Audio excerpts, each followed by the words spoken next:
भी आप इस केलुपोश मकान में रहते हैं। मैं देख रहा था आप यहाँ पर नहा रहे थे। जो जीवन है वो सामान्य है, बड़े सामान्य इलाके में आप रहते हैं।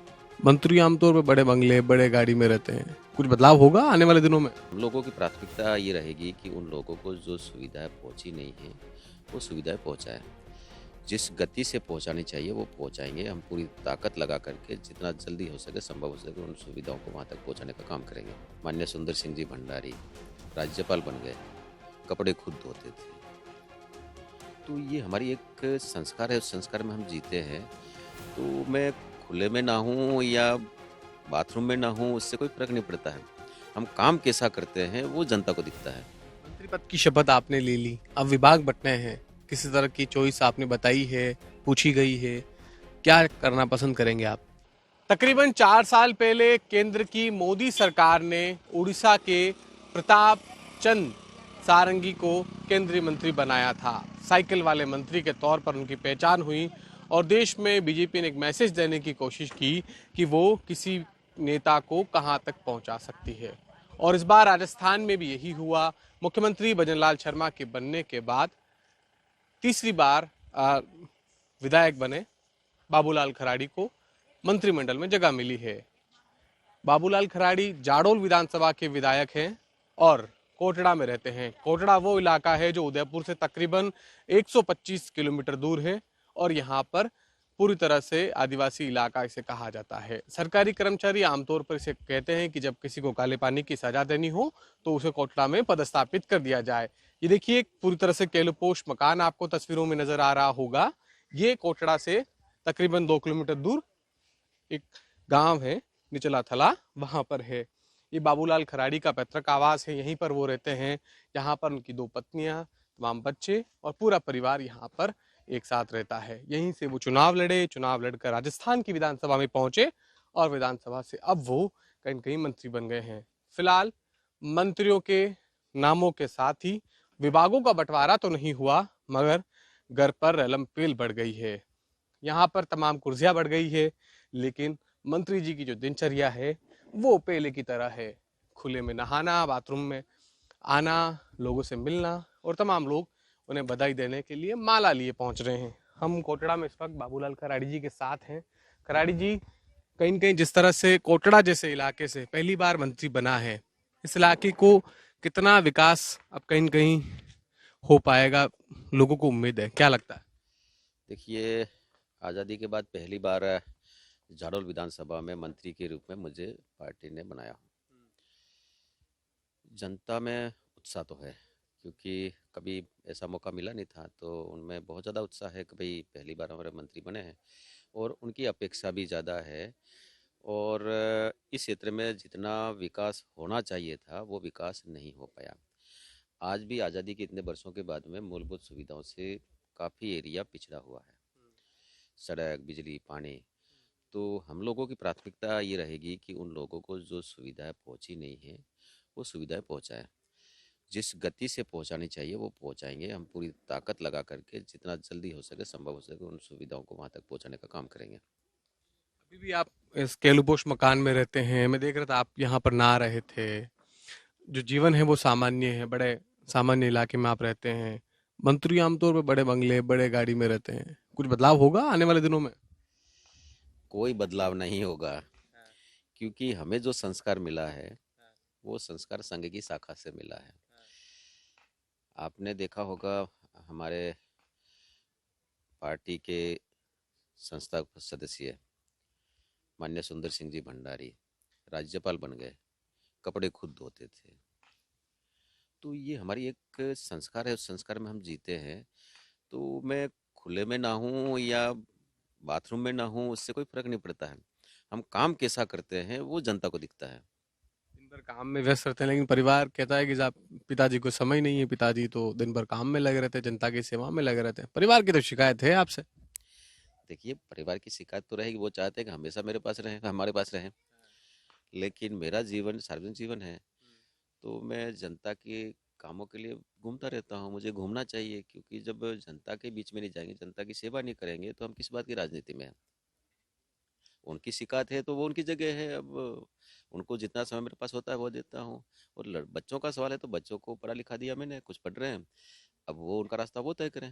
मंत्री पद की शपथ आपने ले ली, अब विभाग बंटने हैं, किसी तरह की चॉइस आपने बताई है, पूछी गई है, क्या करना पसंद करेंगे आप? देखो, न तो मेरे से पूछा है न मेरी कोई चॉइस है। जो भी विभाग देंगे उस विभाग में जितना अच्छा हो सकता है उतना करने का मैं प्रयास करूंगा। कौन सा विभाग मोटे तौर पर आपने कहीं कहीं देखा है? लोग कह रहे हैं आप आदिवासी मंत्री बनने जा रहे हैं, कोई कहता है कृषि मंत्री बनने जा रहे हैं, तमाम मंत्रियों को लेकर, मंत्रालय को लेकर कयास लग रहे हैं। क्या सोचते हैं आप? ये तो कल्पनाएं हैं, लेकिन संगठन ने क्या तय किया है वो हमको तो पता नहीं है। अच्छा, मंत्री बनने से पहले आपको बताया गया था आपको मंत्री बनाया जा रहा है? नहीं, मेरा कुछ नहीं तय था। अचानक बोला गया? अचानक मुझे बताया गया था। जिस दिन शपथ थी उस दिन सुबह 5 बजे मेरे पास फ़ोन आया दिल्ली से कि भाई आपको शपथ लेनी है। तो मैं नहा धो करके, भाई जयपुर आ जाओ, तो मैं नहा धो करके फिर मैं जयपुर रवाना हो गया था। आप किस तरह से कामकाज करने का प्लान है, क्या करेंगे आगे? इलाके का विकास कैसे करेंगे? क्या बड़ी समस्याएं हैं जिनको कहीं न कहीं मूल 3-4 प्राथमिकताओं में रख के आप सॉर्ट आउट करेंगे? देखिए, एक तो जो हमारे वन क्षेत्र में गांव है, आज भी वहाँ सड़क नहीं पहुँची है, बिजली नहीं पहुँची है। हमारी प्राथमिकता रहेगी कि अधिकारी के साथ में आपस में बैठ करके बातचीत करके रास्ते निकाल करके वहाँ तक बिजली और सड़क ले जाना। दूसरा, हमारे यहाँ कई प्रकार की समस्या है बिजली की, शिक्षा के लेकर के, चिकित्सा को लेकर के। शिक्षा में यहाँ पर स्कूलों में अध्यापक नहीं है, हॉस्पिटलों में डॉक्टर नहीं पर्ची लिखने वाला। तो वहाँ पर मरीज जाएगा तो उनको देखेगा कौन, पर्ची कौन लिखेगा। तो हम ये तय करेंगे कि वहाँ पर एक तो डॉक्टर्स पूरे रहे, स्टाफ पूरा रहे। उसके बाद में विद्यालयों में जो शिक्षा के रूप में ये पिछड़ा एरिया है, अच्छे अध्यापक आए जो गुणवत्ता युक्त शिक्षा दे सकें। कोशिश करेंगे जो खाली पद हैं उनको पूरा करके और यहाँ के बच्चों को एक पढ़ाई का माहौल अच्छा मिले, ऐसा हम सब लोग प्रयास करेंगे। इसके अलावा कहीं न कहीं बड़ी ज़िम्मेदारी हो जाती है कि उदयपुर जिले में भी आप काम करेंगे। तो जो दूसरे इलाके हैं, उनको लेकर क्या मानस है, क्या प्लान है? देखिए, मेरे लिए पूरा राजस्थान मेरी प्राथमिकता है, क्योंकि अब मंत्री मैं राजस्थान का हूँ, न मैं उदयपुर का हूँ न इस संभाग का हूँ। लेकिन जिला और संभाग मेरी प्राथमिकता इसलिए रहेगी कि यहाँ पर बहुत ज़्यादा काम करने की आवश्यकता है। जिस गति से इस संभाग में आदिवासी क्षेत्र में काम होना चाहिए वो काम हुआ नहीं है। उनकी मूलभूत सुविधाएं जिस गति से आगे बढ़नी चाहिए वो नहीं बढ़ी है, तो उनको पूरा करने का काम हम लोग प्राथमिकता के आधार पर करेंगे। आमतौर पर पार्टियों में होता है कि बड़े-बड़े नेता ही आगे बढ़ पाते हैं, लेकिन जिस तरह से आपको एक साधारण परिवेश से निकाल कर पार्टी ने इतने मौके दिए, अब मौके के बाद विधायक बने, विधायक साहब मंत्री बन लिए। आपको लगता है ये बीजेपी में ही संभव है? देखिए, ये भारतीय जनता पार्टी में ही संभव है। बाकी पार्टियों में तो वंशवाद होता है, परिवारवाद होता है, मेरा बेटा बढ़े, बेटे के बाद पोता बढ़े, ये बढ़े, बेटी बढ़े, ये बढ़े।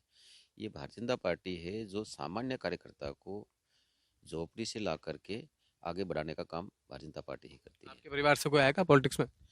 देखिए, अभी तक तो मेरी कोई ऐसी मानसिकता नहीं है, और मैंने ऊपर ही बता दिया कि मेरे परिवार से कोई राजनीति में नहीं आएगा, क्योंकि जिस प्रकार की राजनीति होनी चाहिए वो राजनीति धीरे धीरे धीरे धीरे दूषित हो जा रही थी। और माननीय प्रधानमंत्री जी 14 में प्रधानमंत्री बने, नरेंद्र मोदी जी, उसकी कारण से राजनीति में एक थोड़ी सी पवित्रता आ गई, शुद्धता आ गई, ईमानदारी आ गई। बाकी तो पहले लोग नेताओं को गालियां देते थे। तो हम लोगों की सबकी मानसिकता है कि हम लोग सब मिल करके राजनीति को भी एक सेवा के भाव से काम करने का एक हमारा सपना है, उसको हम पूरा करेंगे। तो निश्चित रूप से जनता को भी लगेगा कि हमारे जो नेता है वो कम से कम समाज के लिए काम करते हैं। देश भर में राम मंदिर को लेकर खूब सारी चर्चा हो रही है। मुझे लगता है संघ के लिए आपने काम किया है, कई सारे प्रचार से लेकर तमाम जिम्मे आपने देखे हैं। क्या माहौल है इस इलाके में और आप क्या सोचते हैं? देखिए, राम शिला से लगा करके और कार सेवा तक हमने सक्रिय रूप से काम किया। ये राम मंदिर हमारे देश के नागरिकों के आस्था का केंद्र था, श्रद्धा का केंद्र था, और सैकड़ों सालों से लड़ाई लड़ रहे थे, क्योंकि भगवान राम में सब लोगों की आस्था थी। तो भाई आखिर में हमारे भगवान राम का मंदिर बनना चाहिए। वो जिस प्रकार से वो ढांचा था उस ढांचे में न रहे, ऐसी सबकी इच्छा थी। हम नारा लगाते थे, राम लला हम आएंगे, मंदिर वहीं बनाएंगे। कांग्रेस के लोग हमारी मजाक उड़ाते थे, राम मंदिर बनाएंगे लेकिन तारीख नहीं बताएंगे। अब हिंदुस्तान में जब हमारा जो अ, एजेंडा था, हमारा जो घोषणा पत्र था, उसमें भी ये था कि हम राम मंदिर बनाएंगे, धारा 370 हटाएंगे। तो उस काम को जब हमको जनादेश जनादेश मिला और जनता ने भरोसा किया तो उसको पूरा करना था। तो आपने हमने सब ने देखा है, कोर्ट ने फैसला दिया और शिलान्यास हो गया और 22 तारीख को अपने ये लोकार्पण होगा। और हर सब लोगों में उत्साह है, और इतना उत्साह है कि वहाँ ट्रेनें पूरी बुक हो गई हैं। अब लोग कह रहे हैं कि एक्स्ट्रा ट्रेनें लगाओ, तो इतना संभव नहीं है, वहाँ बहुत ज़्यादा लोग प्रदेश भर जाएगा। आपसे जुड़ा एक किस्सा है कि आप बड़े सामान्य हैं, गरीब हैं, आपका कोई व्हीकल भी था जो जब्त हो गया था, फाइनेंस वाले ले गए थे, बड़ी ईमानदारी की मिसाल दी जाती, पूरा वाकया क्या है, थोड़ा विस्तार से बताइए। देखिए, ये एक लोन प्रक्रिया है। हम कोई क्या लोन, कौन सा वाहन था वो? ट्रैक्टर था। कब की बात है? ये समय मुझे एकदम याद नहीं है। तो अब वो तो प्रक्रिया है, उन्होंने लोन दिया तो लोन लेना है उनको, हमको समय पे देना चाहिए। हमारी मजबूरी के नहीं था तो नहीं दे पाए, तो ले जाए, वो उनका काम है, उनको करना था। एक विधायक बनने के बावजूद इस तरह से कच्चे मकान में रहना, सामान्य तौर पर रहना, लोग कहते हैं कि दिखावे के लिए कर रहे हैं, वास्तव में ऐसा है? ये सामने आपको दिखता होगा, अगर क्योंकि दिखाओगे। विधायकों का अच्छा खासा वेतन होता है। हम्म, अब मंत्री हैं तो भी वेतन बढ़ेगा, पिछली बार की पेंशन बढ़ी होगी। देखिए, वेतन कितना है तो परिवार है, बच्चों की पढ़ाई लिखाई है, फिर घर परिवार चलाना होता है। तो वो जितना मिलता है, आने जाने वालों के लिए खर्चे होते हैं, ये सारी चीज़ें होती है, तो वो महीना आते आते वो वेतन मेरा जितना आता है उतना पूरा हो जाता है। बचत इस में वजह कुछ से कोठी नहीं बन पाई। बचत कर नहीं पाता हूँ, इस वजह से कोठी नहीं बन पाई। अगर कोठी भी बनाऊंगा तो मुझे रहने के लिए कमरा चाहिए। अगर मैं कोठी 8-10 कमरे भी बना लूंगा तो मैं हर रात को अलग अलग कमरों में थोड़ा सोऊंगा जाकर कि अभी इतना, अभी 1 घंटा इतना, 1 घंटा इतना थोड़ा होगा। वो तो एक कमरा चाहिए, उसमें सोएंगे। जीवन हमारा ऐसा है। तो ये हैं हमारे साथ राजस्थान के कैबिनेट मंत्री बाबूलाल खराड़ी, जाडोल से विधायक हैं, और इस बार इन्हें राजस्थान के भजन लाल शर्मा की सरकार में कैबिनेट मंत्री का दर्जा मिला है। फिलहाल विभाग का बंटवारा नहीं हुआ है, मगर तमाम दिनचर्या की बात करें तो इसी तरह से लोगों का आना जाना इनके घर पर है।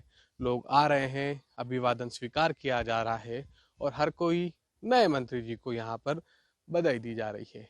बीजेपी ने साधारण परिवेश से सामान्य परिवार से आने वाले बाबूलाल खराड़ी को मंत्री बनाकर इस बार चौंकाया है, जो कहीं न कहीं पूरे राजस्थान में चर्चा का विषय बना हुआ है।